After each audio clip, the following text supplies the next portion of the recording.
Right, today is the 10th of February 2019.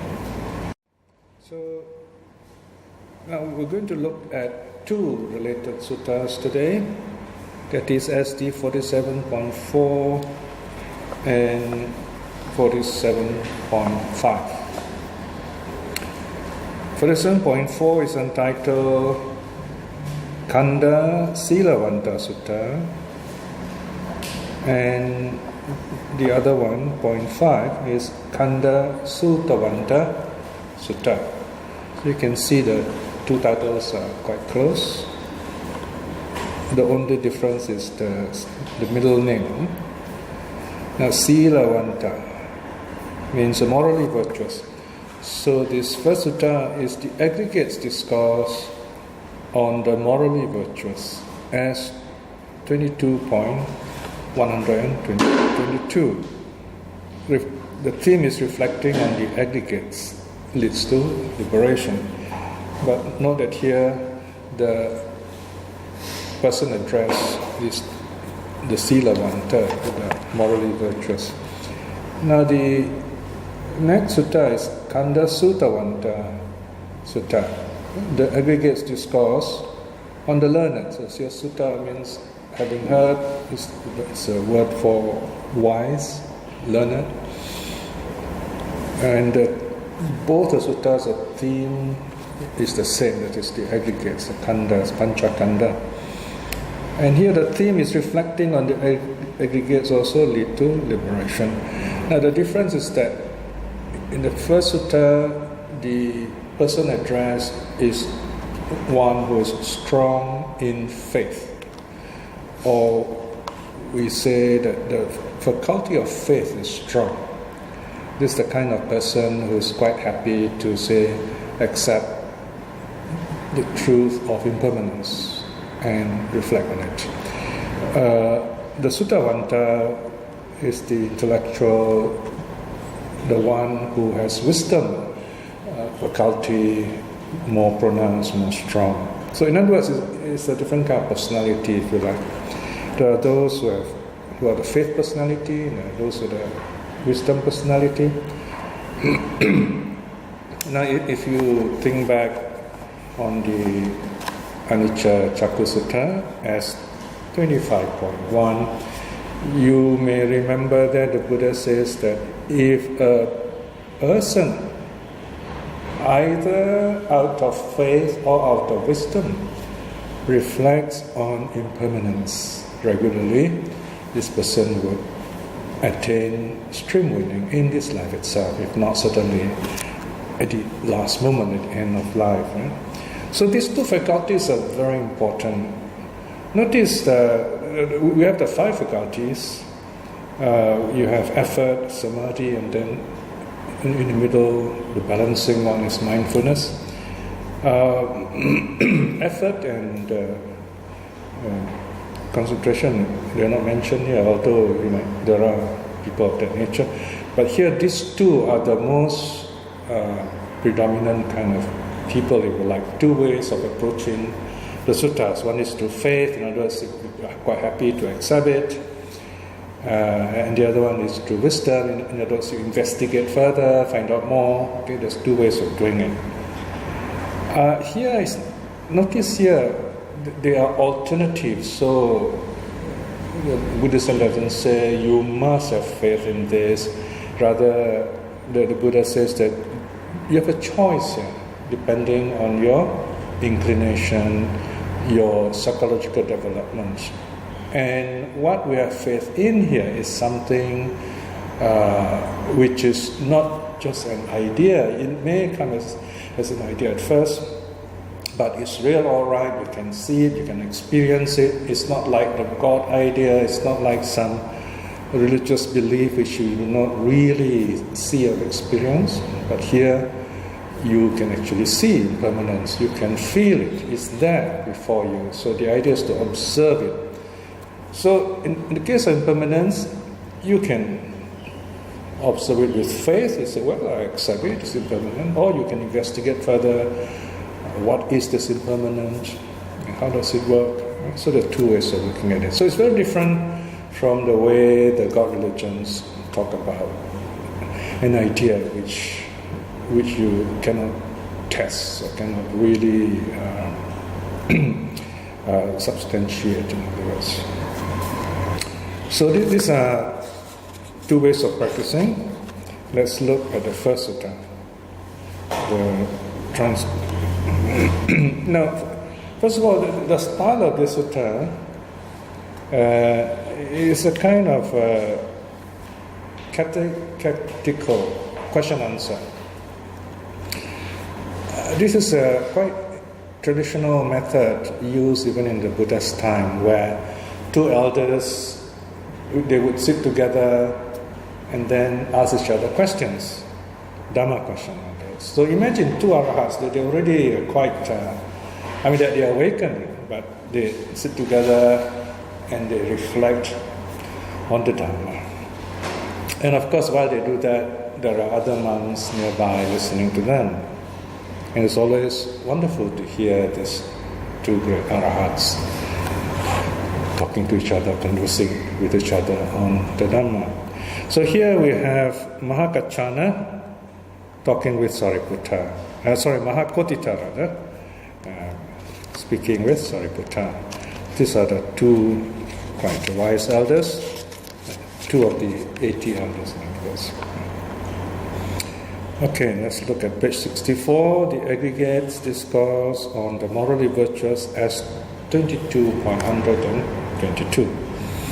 At one time, the Venerable Sariputta and the Venerable Mahakotita were staying in the deer park near Isipatana outside Benares. Right? So this is the famous first scene where the Buddha gave the first discourse to the 5 monks.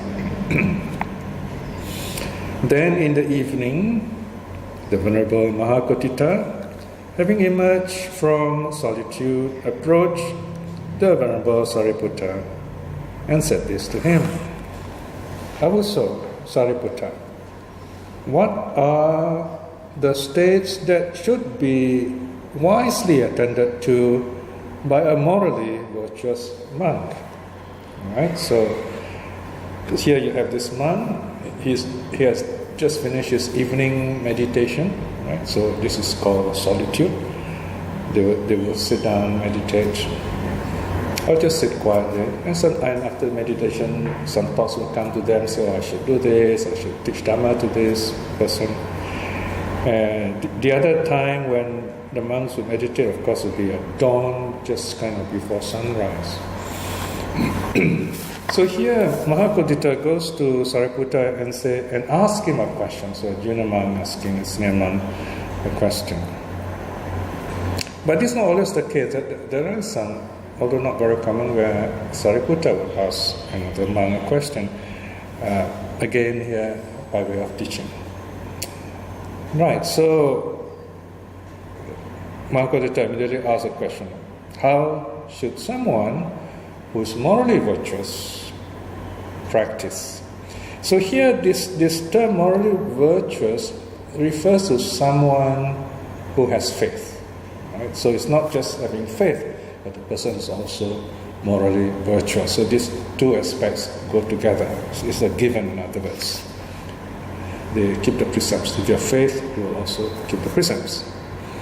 And Sariputta replies, a morally virtuous monk, again, note the word monk here refers to any practitioner, any meditator. Right? It's not necessarily just only a renunciant. So a morally virtuous monk, Avuso Kotita, should wisely attend to the 5 aggregates as being impermanent, as suffering or unsatisfactory, as a disease, as a tumor, as a dart, as a calamity, as an affliction, as alien, as breaking up, as void, as non-self. Okay?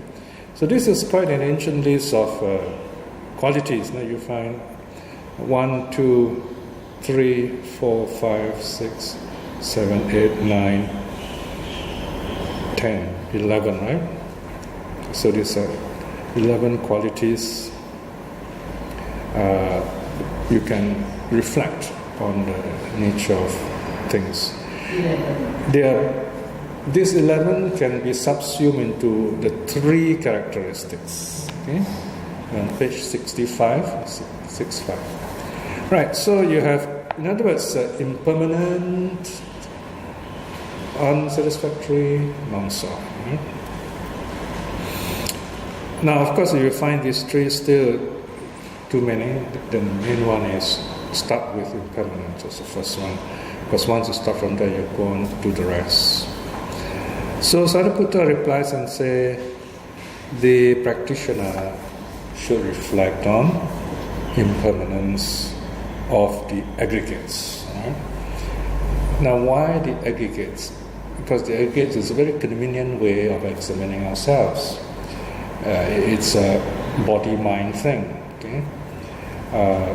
But in this case, the aggregates, they are heavy on the mind side, if you like. Because number 1 is form, that's the body. And then feeling, perception, formation, consciousness. Formation, then consciousness. That you have these 4 aspects of the mind. If you like, you can just take these 2 as body and thoughts. This is a simpler way of looking at it. So then Sariputta elaborates, what are the 5?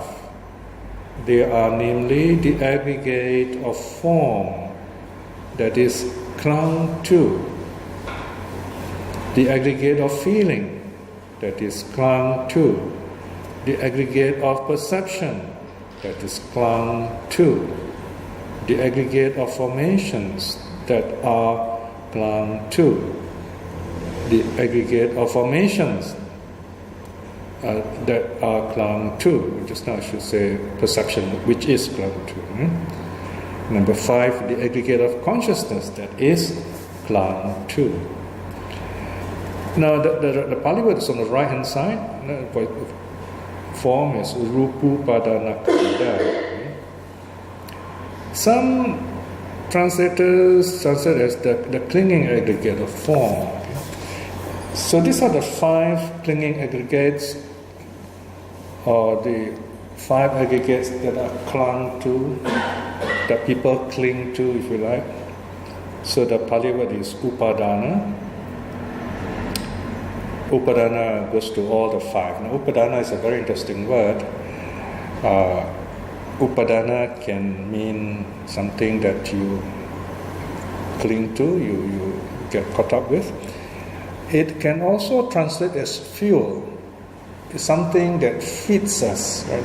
So these 5 aggregates feed us form.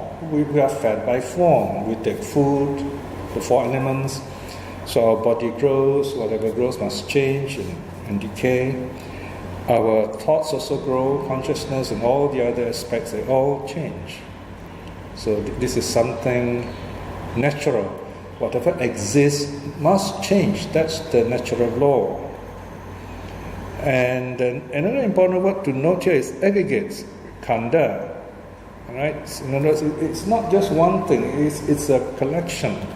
They work together. For example, the body is not one thing. There are many aspects working together. You've got earth, water, fire, wind, the 4 aspects of our body.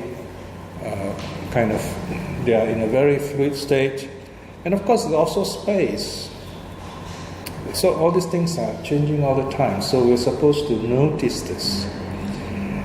And this has to be done mindfully. Why do we need to do this? Because we may not know this, but our senses are all the time going outwards. Outside the study, we are looking at things, we are hearing things, we are thinking things. So even then, we're not really mindful. So things can happen in front of us, before us, but we do not see them as impermanent. And because of that, we do not really learn things. Okay? There are 2 things here. One is, what really happens in our daily life is we get conditioned by things. So when we talk about evolution, when we talk about the biological evolution of animals, of species, of human beings, is that we get conditioned through the ages, through the centuries and millennia. We learn that, okay, fire burns, and we stop touching fire, and we find, wow, there's heat there, you can cook food, and so we respond to the conditions. Whereas to learn is to see things, to connect the ideas together. So, of course, you can call it wisdom too. And a lot of this goes on in science. For example, in science, you say, okay, there's this fire, and then you notice you can also get sparks when you rub or you knock flint together, and you see the spark coming out, and then you can get fire from it. And later on, they discover different kinds of fire, and so on. Whereas in spiritual learning, we also notice our behavior, our character, our emotions, our feelings, how they arise, what happens when our feelings arise. So we notice cause and effect. We notice what makes us happy, what does not, and so on.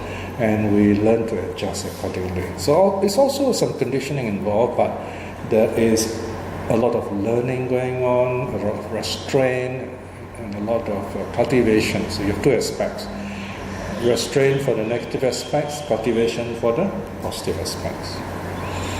Right, so that is aggregate, things work together, and then these 5 aggregates feed us, keep us going. And notice the last 4, feeling, perception, formation, consciousness, these are mental aspects, non-physical aspects.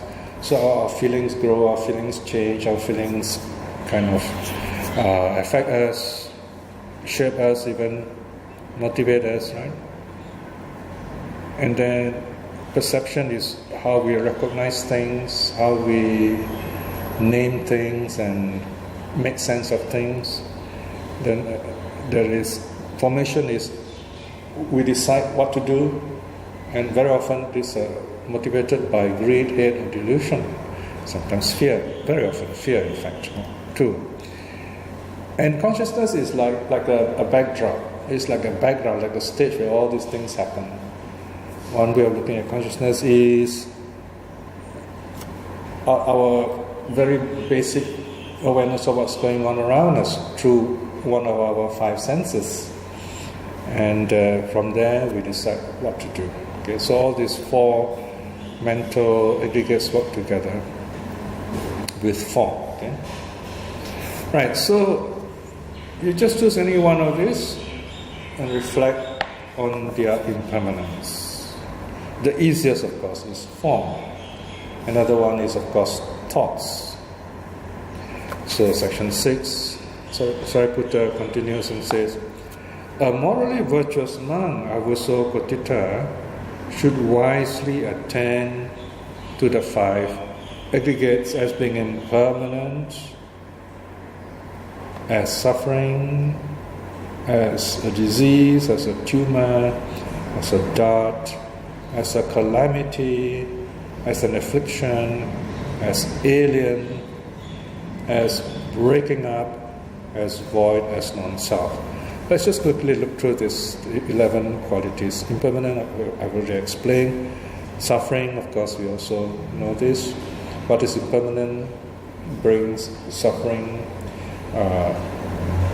gives a sense of unsatisfactoriness. Now, in English, you have pain, you have suffering. We distinguish these 2 aspects. Psychologically, we can say pain is there are many ways of talking about this. So this is one way. Pain is something physical. For example, I knock into the table and I feel pain because the body is physical. Whereas suffering is how I react to this, how I think about this, I remember this, I still get upset about it, I talk to other people about it. That is suffering. Okay? If you like, you can call that mental pain, right? So you've got physical pain, you've got mental pain. On the other hand, in Buddhist psychology, there is also mental pain, mental suffering through conditioning. For example, when someone hears something and the immediate reaction is sadness, and they say, here's a a voice or hears a name, and this name is connected with someone who has passed away. Or he doesn't like someone, and anger comes, and so on. So this is regarded as pain. Of course, we can let this pass, then there's no suffering. But if we harp on that pain, then suffering follows. Right? So in this sense, it can be said that suffering, pain is natural, but suffering is optional. You do have a choice. You can let go of it and minimize it if you like. So that is why we don't say painful, we say suffering. It is a disease. Okay, notice what this is very interesting. In English, it is come from the word ease, very comfortable. Disease is the opposite of that. You feel very comfortable when you are sick, for example. Right? So this is something that makes us feel sick, uncomfortable, unhealthy, and so on. A tumor, now when you have a tumor, you have kind of something that is swelling. It's very painful. It's there all the time. A dart, something from outside, hits us, right? So we feel the pain. Now there's a famous sutta where the Buddha says, a wise man or an arahat is only hit by one arrow or one dart. The dart hits the body and he feels the pain and leaves the pain there. Whereas the unwise person is hit by this first dart, he feels the pain and he thinks about it, gets angry, gets upset, he recalls it, and he hits by a second dart, the mental dart, if you like. So there are two kinds of darts. Then there is a calamity, a disaster, okay? Something that is terrible. So one thing leads to another, lots of things, bad things happening. So if we keep on thinking about it, that's what happens. Affliction is something that hits us, that hinders us and causes a lot of pain. Again, it's got to do with suffering. Now, alien is interesting. All these things that you notice, they seem to be not there, not really ours, but we choose to make it ours. When you own the pain, it becomes suffering. It's another way of looking at it. So a teacher would often remind us, don't own the pain. Don't own the pain. When you own the pain, it becomes suffering, right? Suffering means you get affected by it in a prolonged way. And then breaking up, right? So this, you see things breaking up, and you feel pain, you suffer, right? But if you say, well, it's the nature of things to break up, then you won't react in that way. And then as void is empty, right? So you notice this void is part of non-self. There's really nothing there. There's really nothing to get angry about, right? So this is one of the things we do in counseling. Someone gets very angry with somebody, and then we tell the person to analyze the thoughts. Say, okay, who is angry here, right? It's not this person who's making us angry. It is the conditions in our own mind that's put together certain memories, and then we decide, oh, I don't like this. That's anger. And but there's nothing there really, except thoughts. But what are thoughts? They are moving, changing so fast. And the last one is non-self. This is the most difficult one, so it is put last. All these things that's happening to us now, you can't really pinpoint and say, that's me, because they're changing so fast all the time. It's just like here I am sitting down talking. I've been doing this for many years now, and when we finish around 12 o'clock, I finish talking, then it's as if I've not talked at all, because it's going on all the time. So it's this moment making a sound, right? But the sounds change every moment, so that change gives meaning, and because you have been schooled, you have been educated, you can decode that, you can understand that. Okay? But the reality is, there is nothing fixed, everything is changing all the time. Right, so this is the practice. Then we come something new here, right? Section 7. Also, when a morally virtuous monk wisely attends to these 5 aggregates as being impermanent, suffering, as a disease, as a tumor, as a dart, as a calamity, as an affliction, as alien, as breaking up, as void, as non-self, it is possible that he would realize the fruit of stream winning. All right, there you are. So this is another reminder how you can attain stream winning by reflecting on impermanence of things around us. Of course, it sounds easy here. What the Buddha is saying is possible.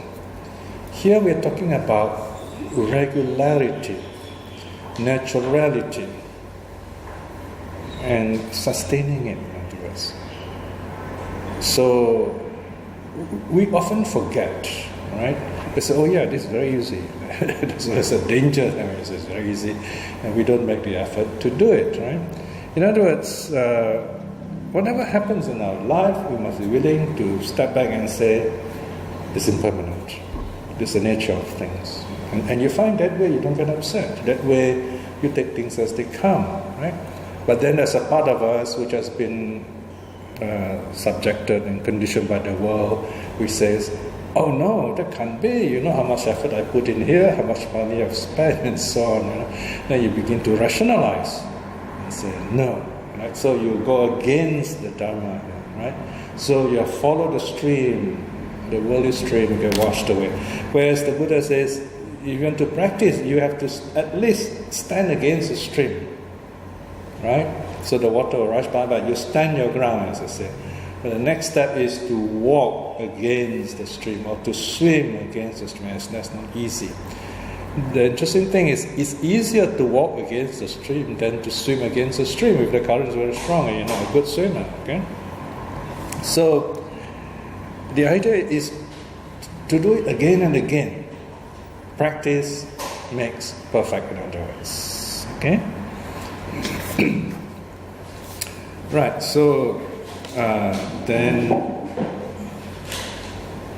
Sariputta says, Avuso Kotita, these 5 aggregates should be wisely attended to by the monk who is a stream winner. Okay? So notice here, we're on page 65. Here, Sariputta tells Mahakotita, by reflecting on the impermanence of the 5 aggregates, you can attain stream winning. Okay? Now this is what I love about suttas. You know, suttas tell you what can happen, what you must do.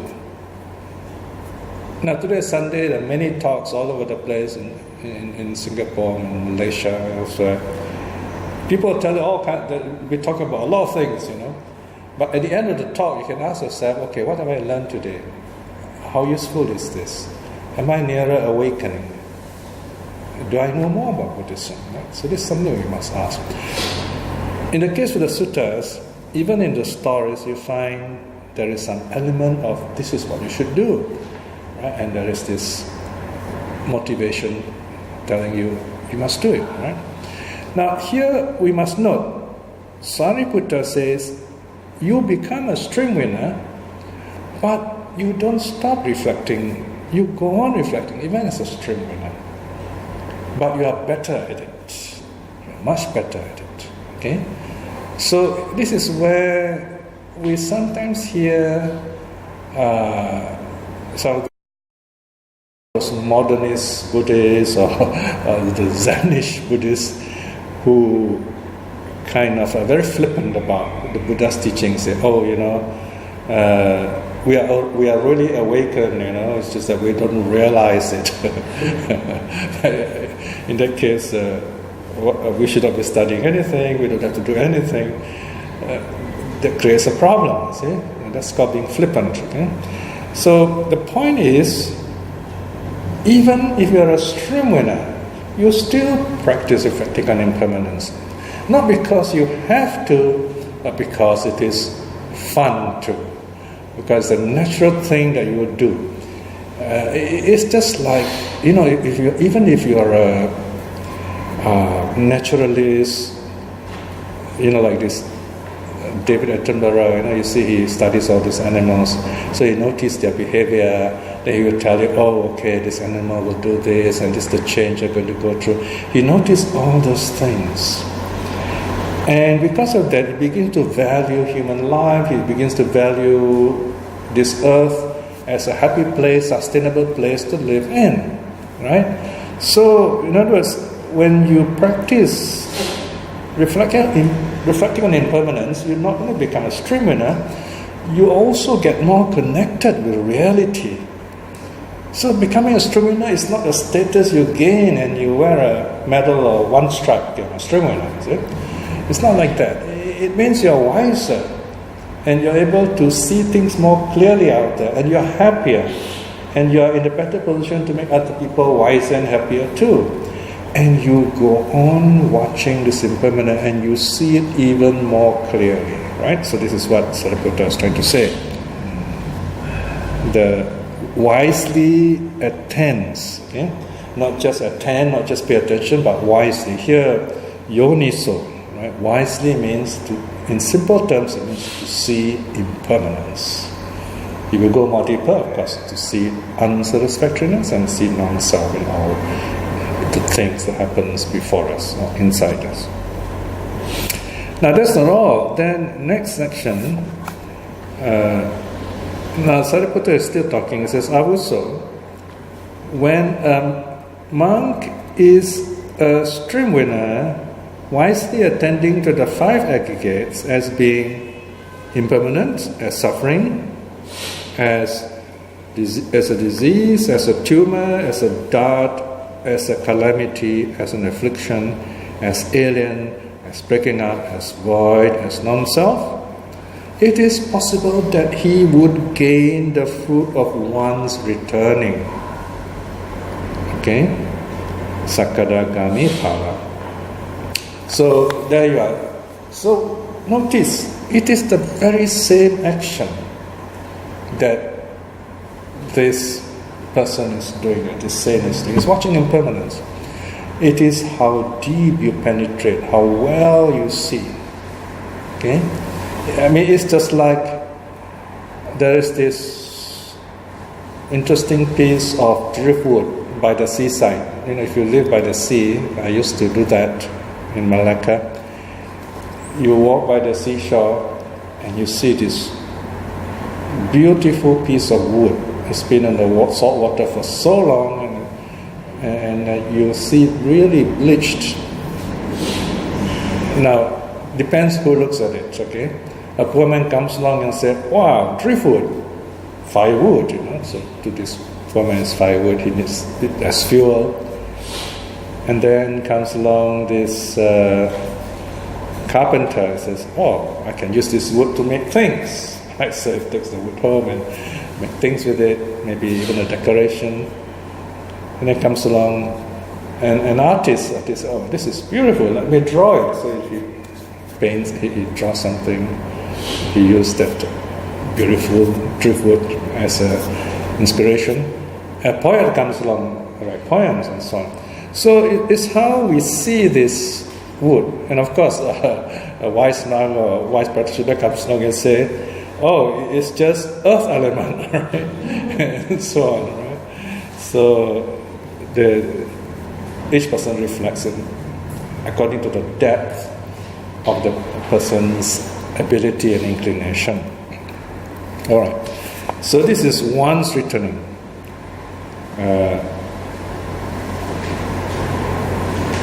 But Avuso, I'm reading 11. But Avuso, what are the states that should be wisely attended to by a monk who is a non-returner, once returner?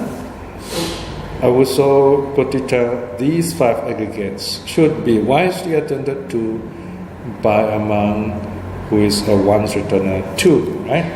So there you are. It's reminding us, you keep on reflecting. In other words, you get better. I mean, it's just like running. You're a runner. So you practice running. First you practice walking, of course, as a child. Then once you're able to walk, you run 100 meters and you run longer, and then you have more stamina. You run a mile, and then after that you run a marathon, and so on. So your running becomes better and better each time, but it's still running. Okay? And to do it better. So here the streamer sees impermanence, is able to see the rise and fall of things. And then the once returner, okay, in the case of the streamer, he sees impermanence. He says, oh, then there's nothing in this body that is mine. I can't identify with anything in my body because everything is changing. And then he says, if that's the case, everything is impermanent, I cannot really rely on anything outside of me because everything is changing. So he doesn't have that attachment to rituals and vows. And he knows this impermanence is real, so he has no doubt. So the first three fetters are broken. Then in the case of the once returner, he goes on to say, well, everything is impermanent, so his desires are lessened, his hatred are lessened, and his delusion also are lessened. So the once returner managed to weaken the three roots a little bit, all right? That's in terms of the 10 fetters. Okay, we kind of more or less get the drift of it now, right? Okay, so section 13.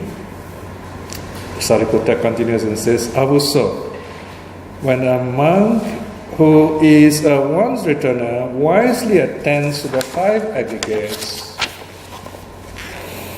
as being impermanent, suffering, as a disease, as a tumor, as a dart, as a calamity, as an affliction, as alien, as breaking up, as void, as non-self, it is possible that he would realize the fruit of non-returning, anagami phala. Right? So there you are. This once returner, okay, born reflecting. And he does it in a more profound way, more refined way. So in the case of the once returner, he now manages to get rid of even more of the lust and the hatred, okay? Very strongly, more removed. And it becomes a non-returner. And so now you have the 5 aggregates, the higher aggregates left, right? And then finally Sariputta says, section 16, Avuso, when a monk who is a non-returner wisely attends to these 5 aggregates as being impermanent, suffering, as a disease, as a tumor, as a dart, as a calamity, as an affliction, as alien, as breaking up, as void, as non-self, it is possible that he would realize the fruit of arahathood. So he becomes an arahat. Okay, so here in other words, he breaks the rest of 5 precepts, okay? Especially that of seeing no self at all. For example, even the case of Sariputta, he was standing there fanning the Buddha. He was mindfully doing that, and the Buddha was teaching his nephew, Diganakha, on feelings. So he was listening. And he became an arahat, right, by reflecting on feelings. And his nephew became a strimana. Right? So you see 2 people. One attains strimana from whirling to strimana, and in the case of Sariputta, probably from he must have gone through all the stages. You got to go through stage by stage and becomes an arahat, just listening, true listening. Of course, he was special. He was kind of well trained, so he easily attained arahathood by listening. Most of that we would have to meditate. Okay? And then the last part, section 17. But Avuso, Sariputta. Okay, so now you have to know who's talking now. Now Kotita speaks. He says, but Avuso, Sariputta, what are the states that should be wisely attended to by a monk who is an Arhat? Now, so by now, very often when we know Sunday school Dharma, we say, oh, an Arhat knows everything, he doesn't have to practice anymore. But here, Mahakotita asks Sariputta, what does the Arhat has to do? And Sariputta replies, Avuso Kotita, these 5 aggregates should be wisely attended to by a monk who is an Arhat too. Right? So even an Arhat still reflects on the 5 aggregates. Again, as I mentioned earlier, it is not because he has to, but because it's fun to. There's another way of saying it is his nature to do that. It's just like if you are trained as a medical doctor. When you look at people, you don't just see people. You say, okay, this guy's very healthy, this person's not so healthy, and this person like this, like that. You're able to notice things much more. Okay, so the Arhat does that. We have a few more lines. 19. But Avuso Arahat, as Avuso, the Arahat has nothing further to be done or to repeat what has been done. Right? This is what you can hear almost Mahakotita is protesting, saying, isn't it true? The Arahat's already awakened, there's nothing more to do. Very often the Buddha would say that. However, these states that are cultivated, grown, bring about happy dwelling right here and now, and mindfulness and clear comprehension. Now you remember I said earlier that all the other saints, all the saints in fact, they go on with the same practice because it's fun to them. This is the paragraph. When they reflect in this way, they are at peace with themselves. They are happy dwelling, right? So they get into the happy state through this kind of reflection. And it also keeps them mindful and clear-minded. So, otherwise, if they don't do this thing, we must imagine their minds to be blank, isn't it? It's not possible for the mind to be blank. So the awakened mind reflects whatever is before them. They see the truth out there, and the truth is reflected in their minds. To most of us, we see the truth out there, but we have this running commentary. We say something else, but not what is out there. That's the big difference. So you can see this sutta is so simple, it's already finished, and yet it's so profound, right? You may, I'm sure when you come for this class, you may say, what else can we learn about suttas? I've been hearing the suttas so often, so many years. Surely we have heard everything, right? Now I have the same idea when I translate suttas. I say, what else can we have? We have been translating suttas for so long, we probably already know what's going to happen. But there are always surprises. So notice in this sutta you find the ingredients, the teachings are very simple, but the way it's put, it gives us a new insight, a deeper look into the practice. That even the saints themselves, they practice the same thing, watching impermanence, and they go on doing it, deepening their practice. And even as arhats, they continue this practice because it's fun to do so. That is why, and you do something that you like. You can be translating suttas, or painting, playing music. You go on doing this. And when you're not, let's say you're a concert pianist and you're not performing in public, you still play the piano for practice. And maybe it's just fun to hear all that music coming out from your fingers, so to speak. And you're happy, right? So the practitioner is happy for this reason, right? Singapore is a very advanced society. It's a first world now. Everyone has the basic amenities of life. You're happy here basically, or you should be happy here. I mean, whatever we need to have as a human being, we have more than what we need. And yet you find a lot of people, thinking people especially, when they reach a mature age around late 20s, early 30s, something happens. That something like what happened to the Prince Siddhartha. They begin to wonder, what is life about? What am I doing here? Only recently, a son of one of my close friends, he just gave up his job. It's a good job. He's doing well. I mean, he's a good scholar and he got a good job. He just resigned. He says, I find my job is meaningless. I mean, I'm getting money, yes, but I'm being paid to do certain things for this company, something I don't find meaningful. And what's happening to me when I do all this? There must be something more to life. It's amazing, that kind of question, It shows human beings are intelligent. Human beings look for meaning. So he asks all these questions. He decides, I don't think I want to do this kind of job. I get up in the morning and all I do is wake up for this company or this person and then I get paid. You say what I am, just a piece of cog or full of wheel in this big machine.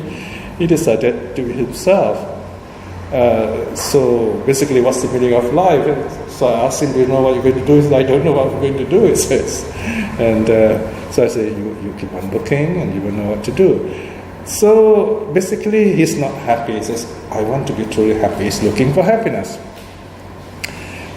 Sometimes I wish I could tell him, say, hey, I'm happy. I have this translation work and I'm really happy with it. And it's fun, when you do it, you feel the sense of satisfaction. So I suppose you have to find something that you do or want to do or can do that you connect with and makes you happy. Just like what this sutta says, that the saint, when he does this practice, he is in a state of joy and comfort. And you enjoy doing this. Of course, it's not easy to find that kind of arrangement. You may not be able to support yourself that way. So you have to work so that you can get that happiness. So that's fair enough. So that's another way of looking at it. Okay? So this is the first sutta. So here it addresses the man of faith. So all you need to do is just reflect in this way like this. Okay? Closing sutta, which is chapter 5. Page 67, Kanda Suttavanta Sutta. Suttavanta means the wise person, the learned. Okay, so this is the wisdom person who like to question things and so on. All right, here let's see how different is the sutta. Page 67, the aggregates discourse on the learned as 22.183. At one time, the Venerable Sariputta and the Venerable Mahakotita were staying in the deer park near Isipatana outside Benares. Then in the evening, the Venerable Mahakotita, having emerged from solitude, approached the Venerable Sariputta and said this: Avuso, what are the states that should be wisely attended to by a learned monk? So this probably happens maybe on the next day, right? So you notice this question is very similar to the previous sutta, only one phrase is changed. A learned monk.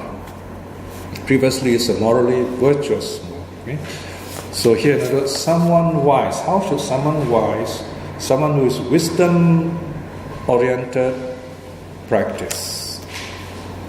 A learned monk, Kotita, should wisely attend to the 5 aggregates as being impermanent, suffering, a disease, a tumor, a dart, a calamity, an affliction as alien, as breaking up, as void, as non-self. Right?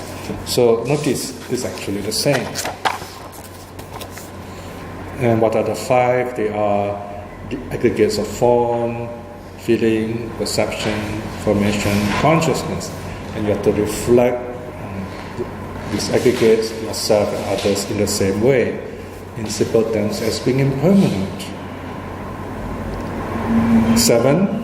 But also, when a learned monk wisely attends to these aggregates as being impermanent and so on, it is possible that he would realize the fruit of stream winning. Right? Notice it's the same thing as mentioned here.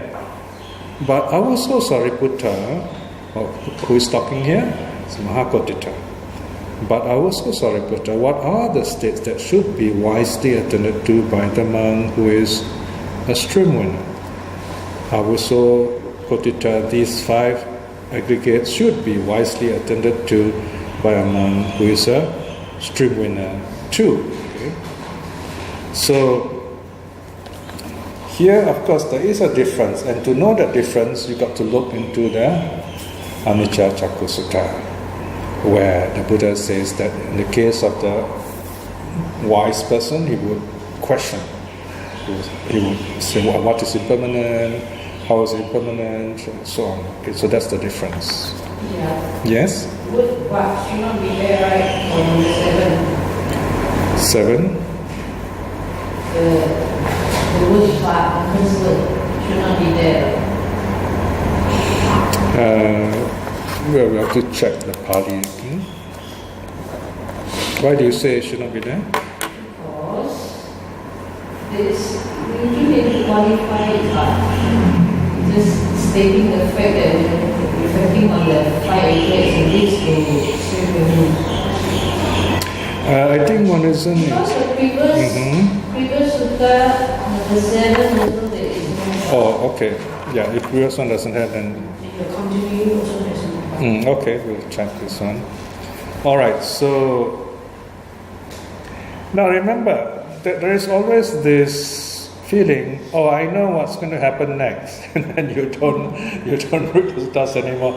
It's like you're watching this show, say, oh, I know what this guy is going to do, and you start watching the show. You miss the surprise, okay? All right, but here, studying suttas, you don't say, okay, I know what's going to happen, I'm going to read it. The process of going to the suttas is what strengthens your attention. We all have ADHD in some way. We all lack some kind of ability to sustain our attention, right? Whereas the meditator is able to do that. He's able to have samadhi means full attention. So one of the most basic training that a good Buddhist goes through is to strengthen, to focus, to stabilize this attention. You're able to sit there and look at this one thing, just one thing, right? All right, so section 10. Also, when a monk who is a streamer wisely attends to these 5 aggregates as being impermanent and so on, it is possible that it would become, he would realize the fruit of one's returning. So it becomes a one's returner. And again, Mahakotita asks, but also Sariputta, what are the states that should be wisely attended to by a monk who is a one's returner, right? And then Sariputta replies, well, a one's returner goes on reflecting on the 5 aggregates.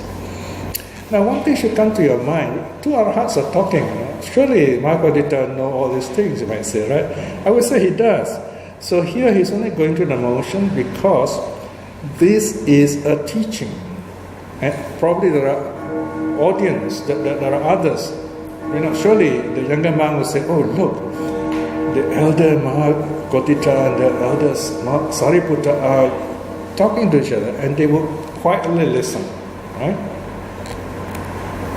So, and then the next, 13, also when a monk who is a stream winner wisely attends to these 5 aggregates on being impermanent, suffering, and so on, it is possible that he would realize the fruit of one's returning.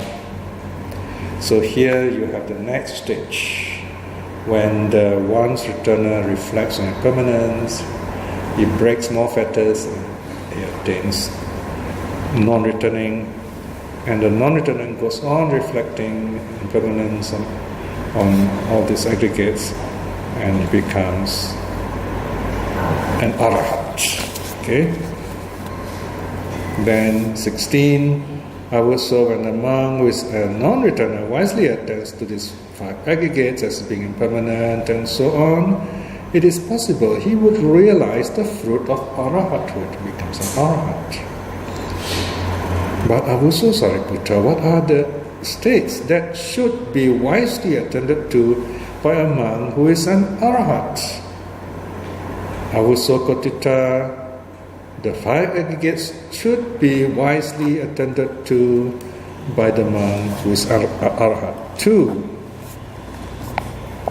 But Avuso, the arahat has nothing further to be done or to repeat what has been done.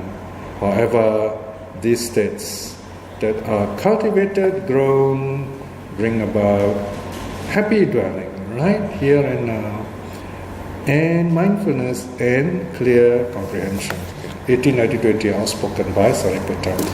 So that's how the monks are happy, the arahats, because they cultivate this kind of practice, right? So some people say, oh, it must be boring to be a monk. You got no television and no entertainment, and all they do is sit quietly, right? I remember some Singaporeans went overseas to this very beautiful retreat center in Australia. They thought, wow, it's a nice place. So they go there. They've never done it before. First thing they notice in the evening is very dark. After 7, the lights will go on for a while, and by 9, lights be out. It's very dark, like a forest. That's what it is in a forest. Of course, if you go there on a new moon, full moon day, it'll be wonderful, it'll be still bright. But if you go on the period where the moon is not seen, it'll be very dark. And after spending the night in the dark, the next day they say, I want to go home. It's so dark, because they're not used to the kind of quiet and loneliness. So you got to get used to that kind of environment. So you go stage by stage. Go for retreats, a day retreat in a temple, and go for a few days retreat elsewhere like that. And from there you get a better idea what this long retreat in the monastic retreat center is like. Right? For others, they feel it's so wonderful. You feel so refreshing, so joyful, because you have this wonderful open space of nature, fresh air, and there's animals all over the place. As we meditate, a kangaroo might come near, and there's some birds will come and cats will come. I remember we were meditating in the jungle in Pahang in Malaysia. We were sitting down in a group, sitting on the grass, meditating in the morning in the sunlight. It's quite cool there. And there were 2 half-tamed deer. One of them, huge big deer, almost the height of a person, came near this girl sitting outside, sitting at the edge of the crowd, and licked her. I actually saw this deer licking her. She was so afraid she did not move. And people were laughing. I said, wow, she must have a lot of metta. I said, yes, a lot of metta and a lot of sweat too. Because the deer actually is what's called a salt lick. The deer licks the salt. But still, for the deer to have chosen this girl, there's so many other people, this gentle person, so you can notice this person meditating, looking very harmless. This deer dares to approach. Usually the deer won't approach the person. Okay? So those are the benefits of meditating, loving kindness. Alright, so the sutta ends here. Any questions or feedback?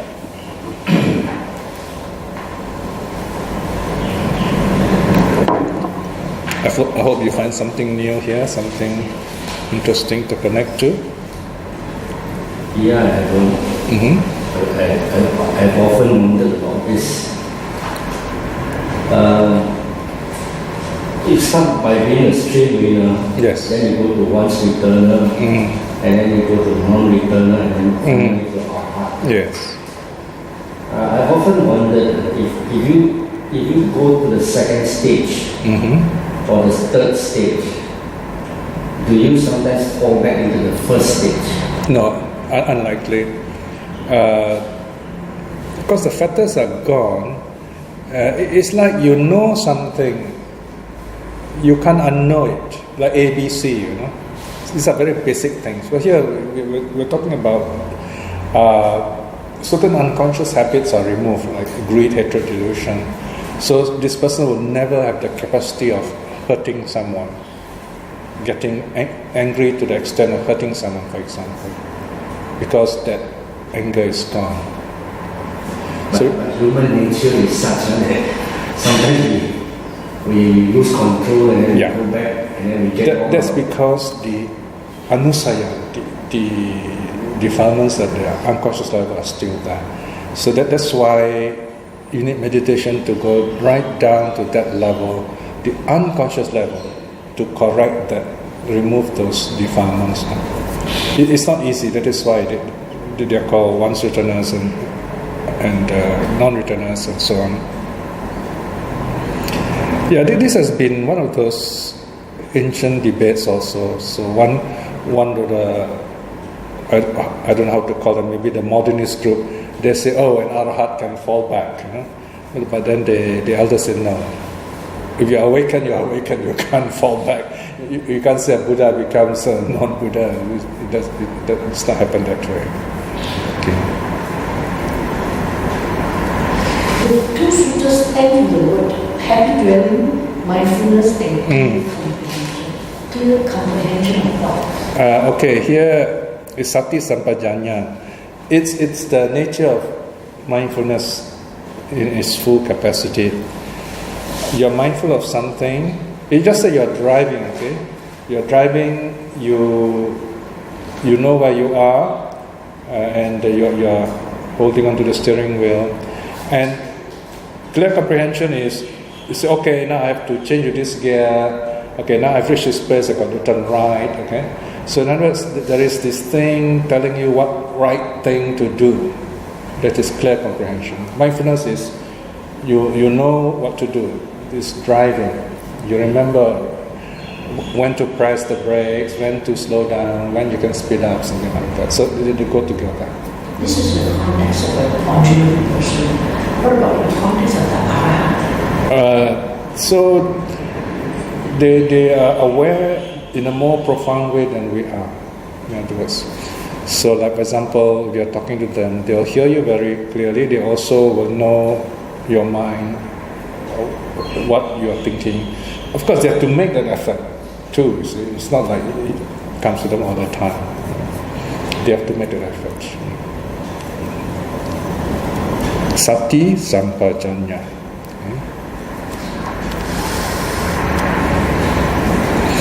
So overall, the idea here is even the saints don't stop practicing. Even the arahat doesn't stop practicing.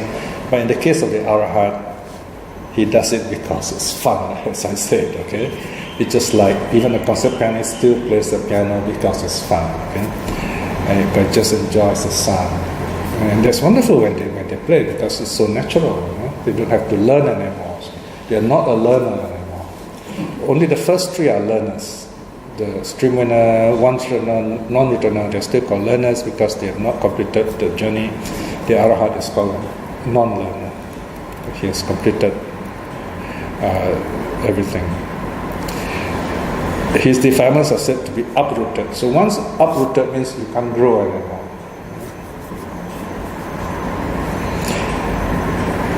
There is this possibility of attaining stream winning, of attaining awakening. This is what the sutta is trying to say. Okay? Any other comments or questions?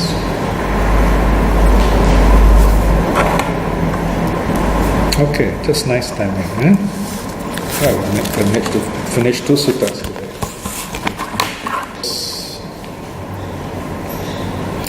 The suttas are reminding us that our task is not yet done.